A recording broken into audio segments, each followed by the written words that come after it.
Chris Eubank Sr. nagbabala pala kay Conor Benn bago pa sumagupa kay Chris Eubank. But he's too heavy. He is a 168-pound fighter. 147 fights 147. Leave Junior alone.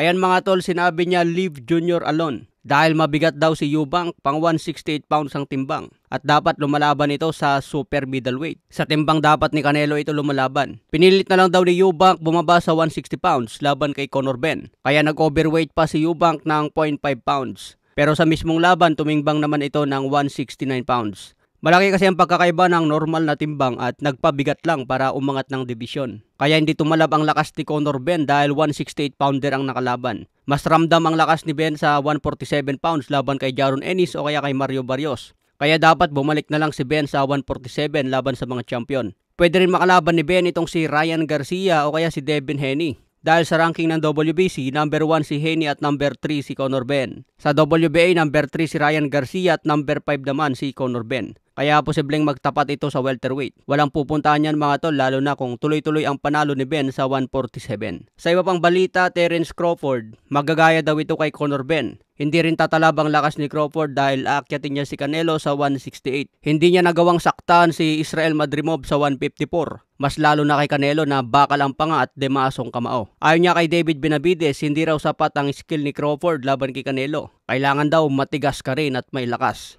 Magaling din kasi na counter puncher si Canelo. Kung madala ni Crawford ang bilis niya sa 168, may pag-asa pa. Magamit niya ito pang counter kay Canelo. Pero marami ang duda kay Crawford mga tol dahil hindi lalaban sa tune-up. Maganda isang laban muna sa 168 bago harapin si Canelo. Pero gusto agad ni Crawford si Canelo na. Baka kasi matalo pa si Crawford sa tune-up fights. Masira pa ang mga plano. Mas lalong hindi na mabenta kay Canelo. Sa ibang banda naman, lumalakas na po ang tsansa na matuldukan na ang laban ni Pacman at Mario Barrios sa Las Vegas. Ayon sa ating source, seryoso na raw ang negosasyon at antayin na lang ang official announcement. Hindi lang si Magsayo ang gawing undercard. Kahit pala si Yomer Felix Marcial, posibleng babalik na rin at isama sa undercard. Kung matuloy itong mga tol at kayang manalo si Pacman, isang history ulit ang magagawa sa boxing. Pero marami na ang duda sa kakayahan ni Pacman ngayon. Baka raw mapahamak pa kay Mario Barrios. Malakas din si Mario Barrios at ito ang huling bumugbog kay Yordenis Ugas. Huling tumalo kay Pacman itong si Yordenis Ugas. Pero marami din ang nagsabi na hindi lang maganda ang kondisyon ni Pacman noon dahil biglang pumalit si Ugas kay Errol Spence. Kung mapagandaan umano ni Pacman itong si Mario Barrios, malaki pa ang tsansa ni Pacman na maging champion. Sa ngayon, edad 46 na si Pacman at abangan natin ang official announcement. Target ang laban sa July sa Las Vegas.